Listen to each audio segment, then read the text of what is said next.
పొత్తులే కత్తులవుతున్నాయా? సీట్ల సర్దుబాటే తలపోటుగా మారుతోందా? టీడీపీ జనసేన అభ్యర్థుల ప్రకటనలో ఆలస్యానికి కారణమేంటి? రెండు పార్టీల మధ్య అవగాహన కుదిరిందని చెబుతున్న అగ్రనాయకత్వం అడుగు ముందుకు వేయలేకపోతుంది ఎందుకు? అసలు టీడీపీ జనసేన మధ్య పొత్తు పైకి కనిపించినంత సాఫీగా ఉందా? అంతర్గతంగా ఆపసోపాలు పడుతోందా? రెండు పార్టీల మధ్య బీజేపీ ఏమైనా చిచ్చు పెడుతోందా?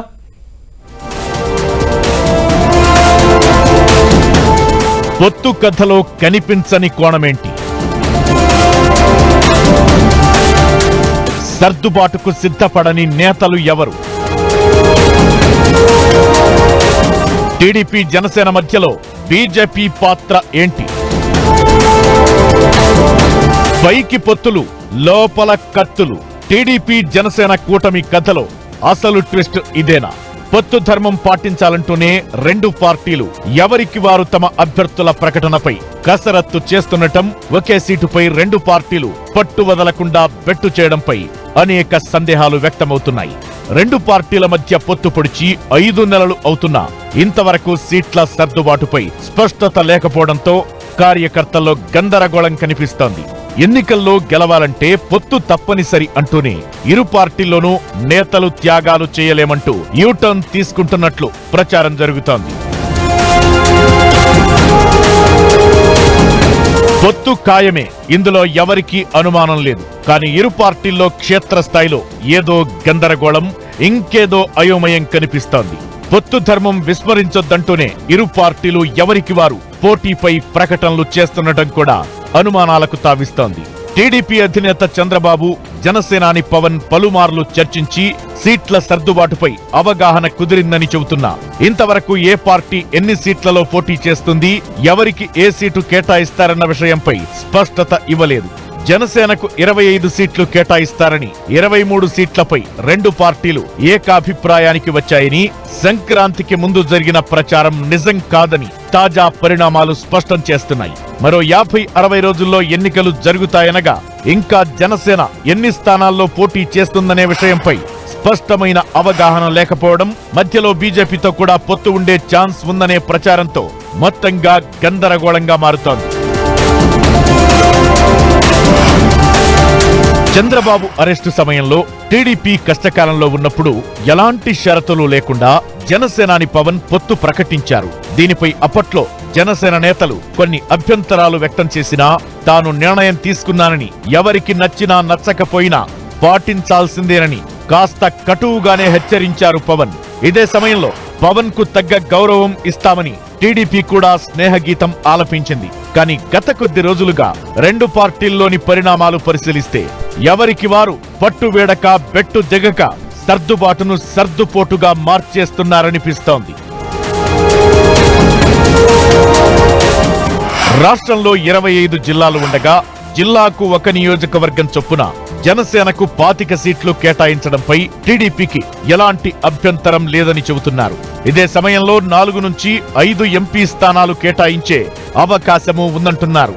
అయితే జనసేన క్యాడర్ బలంగా ఉన్న 3-4 జిల్లాల్లో ఎక్కువ సీట్లు ఆశిస్తుండటం, ఆయా నియోజకవర్గాల్లో టీడీపీకి బలమైన నేతలు ఉండటంతో సీట్ల పంపకం పీఠముడిగా మారుతోందంటున్నారు. ఉత్తరాంధ్రలో 6 జిల్లాలకు గాను విశాఖ, అనకాపల్లి జిల్లాలోనే ఎక్కువ సీట్లు ఆశిస్తోంది జనసేన.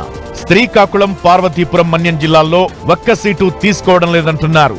విజయనగరంలో 1 స్థానం, విశాఖ, అనకాపల్లి జిల్లాలో 4 నుంచి 5 సీట్లు అడుగుతున్నట్లు చెబుతున్నారు. అదేవిధంగా కాకినాడ, కోనసీమ, తూర్పు గోదావరి జిల్లాలో జనసేన 9 సీట్లు అడిగితే 6 సీట్లు ఇచ్చేందుకు టీడీపీ సిద్ధంగా ఉందని ప్రచారం జరుగుతోంది.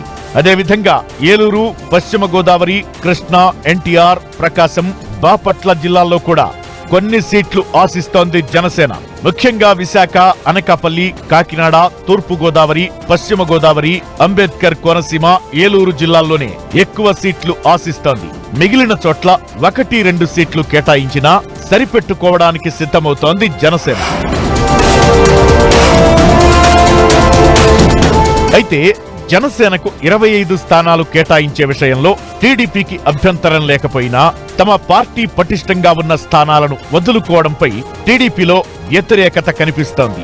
టీడీపీకి బలమైన నేతలు ఉన్న రాజమండ్రి రూరల్, పిఠాపురం, మండపేట, కొత్తపేట, అమలాపురం, కాకినాడ రూరల్, భీమిలి, అనకాపల్లి, గాజువాక, పెందుర్తి, ఏలూరు, ఉంగుటూరు నియోజకవర్గాలను జనసేన కోరుతుండటంతో ఏం చేయాలో తేల్చుకోలేకపోతోంది టీడీపీ. ఈ పరిస్థితుల్లో టీడీపీ సీనియర్ నేతలు బుచ్చయ్య చౌదరి, బండారు సత్యనారాయణమూర్తి, గంటా శ్రీనివాసరావు, మాజీ ఎమ్మెల్యేలు వర్మ, బండారు సత్యానందం, పిల్లి అనంతలక్ష్మి వంటి వారు జనసేన పేరు చెబితేనే ఉలిక్కి పడుతున్నారు.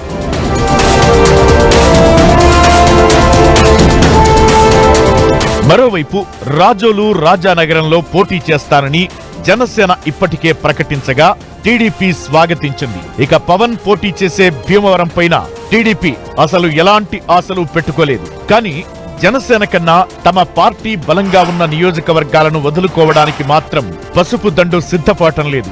ఈ పరిస్థితిని చక్కదిద్దడానికి జనసేనాని పవన్ ఓ అడుగు ముందుకేసి జిల్లాల్లో నేతలతో సమావేశాలు నిర్వహిస్తున్నారు. విశాఖ, రాజమండ్రిలో ఇప్పటికే ఈ తరహా సమావేశాలు నిర్వహించగా భీమవరంలో ఉమ్మడి పశ్చిమ గోదావరి జిల్లా నేతలతో భేటీ కానున్నారు.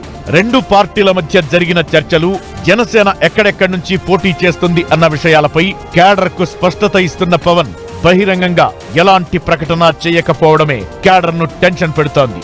సీట్లపై క్లారిటీ వచ్చాక స్పష్టమైన ప్రకటన చేస్తే ఇరు పార్టీల్లో అపోహలు తొలగి మరింత జోరుగా పని చేసుకోవచ్చు కదా. మరెందుకు ఆలస్యం చేస్తున్నారంటూ ప్రశ్నిస్తున్నారు కార్యకర్తలు.